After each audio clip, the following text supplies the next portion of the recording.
పట్టణంలో కొత్త Govind function hall బోధనా మండల ఫోటో అండ్ వీడియో అసోసియేషన్ నూతన కమిటీ ప్రమాణ స్వీకారం కార్యక్రమం ఆదివారం ఘనంగా నిర్వహించడం జరిగింది.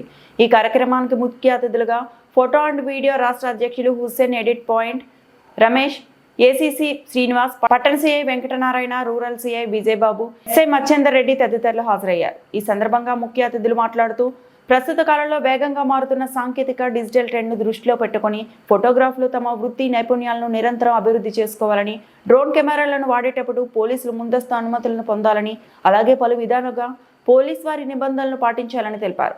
ఈ కార్యక్రమంలో బోధన్ మండల కమిటీ కొత్తగా ఎన్నికైన అధ్యక్షుడు M Srinivas, vice president Feroz, secretary సీమెన్స్, కోశాధికారి సృజన్, జాయింట్ సెక్రటరీ రాజశేఖర్ తదితర ప్రమాణ స్వీకారం చేశారు. కమిటీ సభ్యులచే ముఖ్య అతిథులను ఘనంగా సన్మానించారు.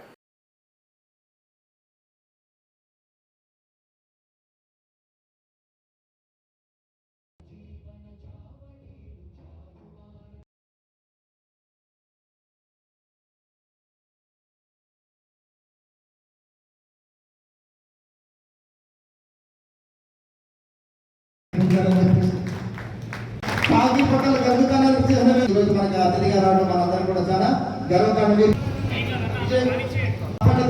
అభినందించాలని కోరుతున్నాను. సిఐ గారు వారికి రూరల్ సిఐ గారు విజయ్ గారు వచ్చారు.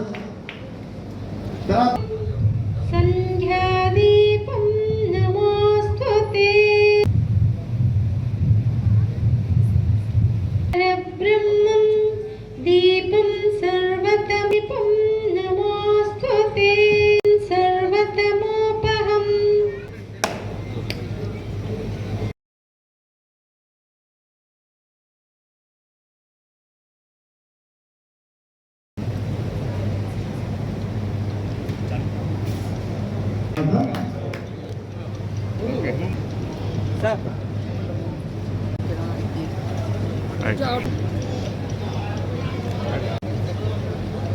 सर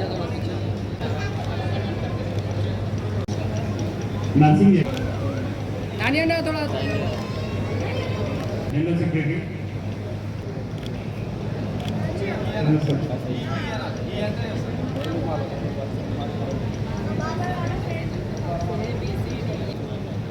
ఐక్యత కోసం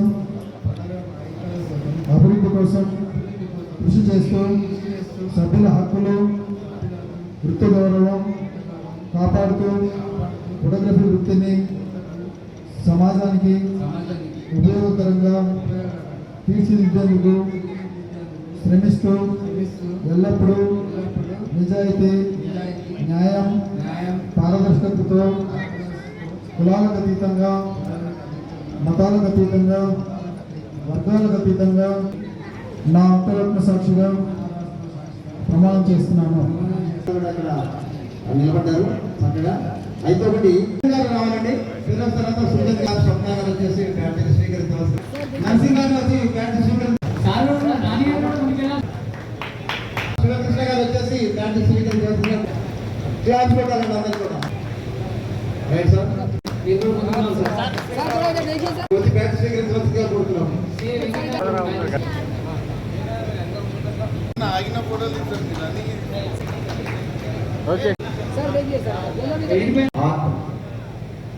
ఫోటోగ్రఫీ ఒక క్షణం, ఒక స్టిల్, ఒక క్షణం తీసిన స్టిల్ జీవితాంతం గుర్తుంటుంది.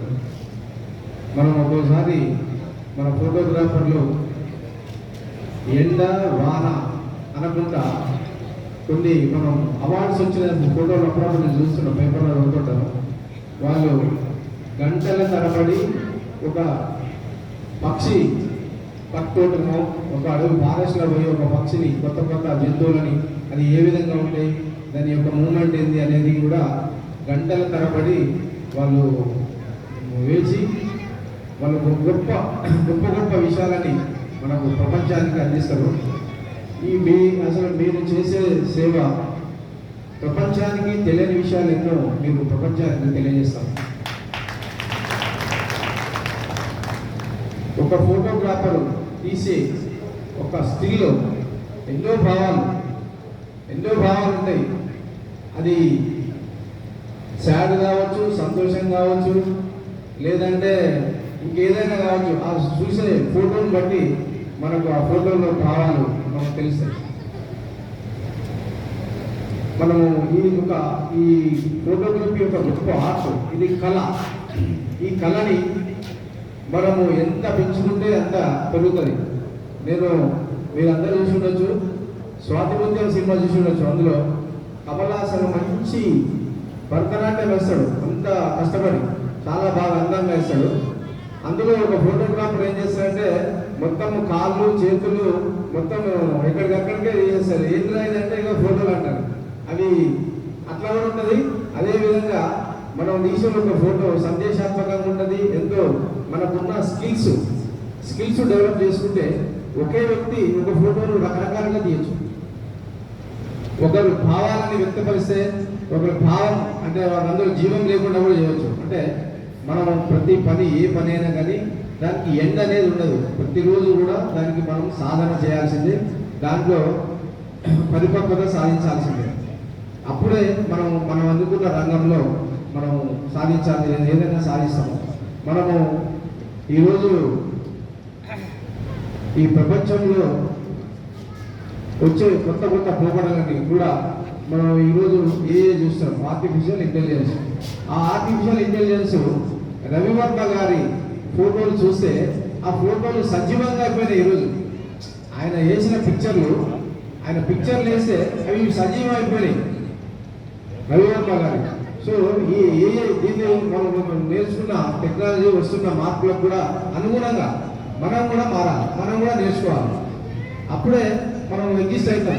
లేదు అంటే మనము పాతకాలంలో ఉన్న ఈ కెమెరా, స్టిల్ ఫోటోగ్రాఫరు ఇవి అంటే మనం వెనుకబడిపోతాం. కాబట్టి ప్రతి ఒక్కరు మిత్రులకు నేను రిక్వెస్ట్ చేసేది ఏంటంటే ప్రతి ఒక్కరు కూడా మీరు నైపుణ్యాన్ని పెంపొందించుకోండి, స్కిల్ డెవలప్ చేసుకోండి.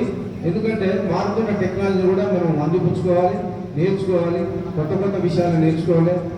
దానికి అవసరమైతే కొన్ని కోర్సులు కూడా నేర్చుకోవాలి. అప్పుడే మనకు మన ఉద్యోగంలో మనకు కూడా తృప్తి ఉంటుంది, సాటిస్ఫాక్షన్ ఉంటుంది.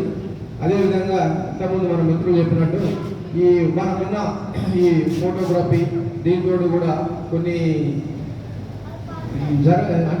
కొన్ని విధ్వంసకరమైన సంఘటనలు లేదంటే అన్నెసరీ విషయాలు కూడా ఒక ఫోటోగ్రఫీ ద్వారా మనం చేయొచ్చు. సో నాకు తెలిసిన వరకు బోధన పట్టణంలో మిత్రులు ఎవరు కూడా అటువంటి ఏదో ఒక సెన్సేషన్ చేయాలని, ఒక విషయాన్ని పట్టుకొని దాన్ని పెద్దగా చేయాలని అటువంటిది అయితే నేను చూసినంత వరకు ఎవరు కూడా అటువంటి సెన్సేషన్ విషయాలకు ఎవరు కూడా తావేయలేదు. వారందరూ కూడా నేను ధన్యవాదాలు అనుకుంటున్నాను. हम एक उंगली से कुछ भी काम नहीं कर सकते. अगर एक उंगली ने से 5 उंगली पकड़े, मुट्ठी पकड़े तो कुछ भी हो सकता है. कुछ भी हो सकता है ना. एक उंगली से कुछ भी नहीं कर सकते, यूनिटी से कुछ भी कर सकते. इसके वजह से మేము తెలంగాణ రాష్ట్ర ఫోటోగ్రాఫర్ సంక్షేమ సంఘాన్ని రాష్ట్ర అధ్యక్షుడిగా గొప్పగా గర్వంగా మేముగా చెప్పుకోవడం కాదు, కానీ మేమేం చేస్తున్నామో చెప్పిన తర్వాత సారే చెప్తారు. సమాజంలో మీరు అనేక సంఘాలను చూస్తూ ఉంటారు, కానీ తెలంగాణ రాష్ట్ర ఫోటోగ్రాఫర్ సంక్షేమ సంఘం చేస్తున్నది ఏంటంటే, నేను 2021లో అధ్యక్షుడైన తర్వాత ఈ రాష్ట్రంలో ఉన్న వీడియోగ్రాఫర్స్ అందరూ వృత్తిలో ఉన్న వాళ్ళందరూ కులాలకు అతీతంగా, మతాలకు అతీతంగా, కులాలు మతాలు కాదు, మన ముఖ్యం మానవత్వం ముఖ్యం, మనమందరం ఒకటే కుటుంబం అని చెప్పి ఫోటోగ్రఫీ కుటుంబ భరోసా అనే పథకం పేరుతోటి ఒక పథకాన్ని తీసుకురావడం జరిగింది. ఫోటోగ్రఫీ కుటుంబ భరోసా పథకం. ఈ పథకం ఎందుకు వచ్చింది అంటే, కరోనా మొదటి వేవ్ వచ్చినప్పుడు చాలా మంది ఫోటోగ్రాఫర్స్ తమ ప్రాణాల మీద ఆశతోటి, భార్యాపిల్లల్ని పోషించాలనే బాధ్యతతోటి ఈవెంట్స్కి వెళ్లకుండా, కరోనా బారిన పడకుండా రక్షించుకోగలిగారు తమను. కానీ రెండో కరోనా వేవ్ వచ్చినప్పటికీ ఈఎంఐలు వెంటాడాయి, అప్పులు వెంటాడాయి, జీవనోపాధి కోసం ఖచ్చితంగా బయటికి వెళ్లాల్సిన పరిస్థితి వచ్చినప్పుడు ఈవెంట్స్కి వెళ్ళడం వల్ల సులభంగా కరోనా బారిన పడ్డారు. 10ల సంఖ్యలో మిత్రులు చనిపోయినప్పుడు కొత్తగా అధ్యక్షుడిగా వచ్చినప్పుడు ఆ భార్య పిల్లలు కనీసం మాకు ఏమైనా సహాయం చేస్తుందా సార్ ఈ రాష్ట్ర సంఘం అని అడిగేవాళ్ళు నన్ను రాష్ట్ర అధ్యక్షుడిగా. అప్పుడు రాష్ట్ర సంఘం కరోనా వస్తుందని ఊహించలేదు. మా దగ్గర ఉన్నటువంటి 20 లక్షల రూపాయలు అంతకుముందే ఒక 200 గజాల స్థలాన్ని హైదరాబాద్లో కొనడం జరిగింది. దానివల్ల మన దగ్గర డబ్బు లేకపోయింది. మరి సహాయం చేయడానికి డబ్బులు లేవు. రాష్ట్ర అధ్యక్ష పదవిలో ఉన్నాను. నా సంఘం పేరు తెలంగాణ రాష్ట్ర ఫోటో అండ్ వీడియోగ్రాఫర్స్ సంక్షేమ సంఘం. ఈ సంక్షేమ సంఘం అనే పదం నన్ను రోజు గుచ్చుకునేది. ఏం చేస్తున్నావు అని సంక్షేమ సంఘం, దానికి నువ్వు అధ్యక్షుడిగా ఎందుకు పనిచేస్తున్నావు, నువ్వు చేస్తున్నది ఏంటనే ప్రశ్న నాలో పడేది. అక్కడి నుంచి స్టార్ట్ అయిందే. అనేక నిద్రలేని రాత్రులు గడిపితే తాత అలసిపోకూడదు, స్కీమ్ ఆగిపోకూడదు అని చెప్పి మీ జేబులో ఉంటే దేనికి పరికిరాని ఒక్క సింగిల్ టీ డబ్బులు, బేసిక్ టీ డబ్బులు, దాంట్లో మీరు అదనపు కోరికలు కోరితే 20 రూపాయలు 30 రూపాయలు టీ అవుతుంది. కానీ 10 రూపాయల బేసిక్ టీ డబ్బులతోటి కుటుంబ భరోసా పథకం అనేది స్టార్ట్ చేశాం సార్. ఇదేంటంటే దీని ఉద్దేశం ఏంటంటే ఈ రాష్ట్రంలో ఇటు పక్కన ఆదిలాబాద్ లో గోల్డ్ ఫోటోగ్రాఫర్ చనిపోయినా, అక్కడ భద్రాచలం ఏజెన్సీ వాదేడు వెంకటాపురంలో ఫోటోగ్రాఫర్ చనిపోయినా, అటు పక్కన మహబూబ్ నగర్ లో ఎక్కడ ఈ రాష్ట్రంలో ఏ మారుమూల ప్రాంతంలో ఫోటోగ్రాఫర్ చనిపోయినా ఈ రాష్ట్ర అసోసియేషన్ స్టేట్మెంట్ ఇవ్వగానే కేవలం 10 రూపాయల డబ్బులు వేయడం ద్వారా నేటికి 142 కుటుంబాలకి 2,40,00,000 రూపాయలు అందించగలిగాం సార్. 2,40,00,000 రూపాయలు అనే యూనిటీగా అందరూ కూడా ఈ ప్రోగ్రామ్ ని మంచిగా కండక్ట్ చేసుకుంటారు. అదేవిధంగా ఈ ఐకమత్యం అనేది కంటిన్యూగా ఉండాలి. ఎట్టి పరిస్థితుల్లో కూడా మీకు ఏదైనా ఇబ్బంది అయినా కానీ, మీ యొక్క ఫ్యామిలీ మెంబర్స్ హెల్త్ పరంగా కానీ, ఏదైనా కానీ ఎక్కడైనా ఇబ్బంది అయితే అందరూ ఆదుకునేటట్టుగా ఈ యూనిటీ అనేది కంపల్సరీగా కంటిన్యూగా ఉండాలని చెప్పి కోరుకుంటూ, అదేవిధంగా మీరు ఎక్కడైనా కానీ మేము ఎందుకంటే ట్రాఫిక్ పరంగా మనం చెప్పారు కానీ అది మన సేఫ్టీ గురించే, మీ సేఫ్టీ గురించే. హెల్మెట్ పెట్టుకోవాలా, లేదా సీట్ బెల్ట్ పెట్టుకోవడం కానీ, without phone driving, cell phone driving చేయకుండా ఉండడం అనేది. మీరు ఏదో మాట్లాడుకుంటూ వస్తారు, వాళ్ళ ప్రోగ్రామ్ ఉంది, వాళ్ళు ఫోన్ చేస్తున్నారు కానీ పక్కగా మాట్లాడుకోవడం, లేకపోతే సెల్ ఫోన్ హెల్మెట్ పెట్టుకోవడం చేసుకోవాలా. ఎందుకంటే మీకోసం ఫ్యామిలీ మెంబర్స్ ఎదురు చూస్తుంటారు కదా. మీకు ఏదైనా ఇబ్బంది అయితే అనవసరంగా మన ఫ్యామిలీ అందరూ కూడా రోడ్డు పడాల్సి వస్తుంది. కాబట్టి అది మీ సేఫ్టీ గురించే తప్ప ఏదో మా చలాల గురించి అది కాదు. ఎప్పుడు కూడా మీరు అట్లా ఆ విధంగా ఆలోచించవద్దు. ఇంకోటి, మీరు ఎక్కడైనా కానీ ప్రోగ్రామ్ చేసి ఏదైనా మీకు ఇబ్బంది వచ్చినా కానీ, మీకు ఎటువంటి ఎక్కడైనా కానీ ప్రోగ్రామ్ ఎక్కడైనా ఇబ్బంది ఉంటే ఇమీడియట్ మా లోకల్ పోలీసులు కానీ, మా బోధన ఎక్కడైనా మా ఏరియాలో మీకు సంబంధించిన ఇబ్బంది అయితే మాకు వచ్చి ఇన్ఫార్మ్ చేయండి. మేము ఏదైనా మా సాధ్యమైనంత వరకు మీరు ఏదైనా ప్రాబ్లం ఉంటే సాల్వ్ చేయడానికి ప్రయత్నిస్తాము.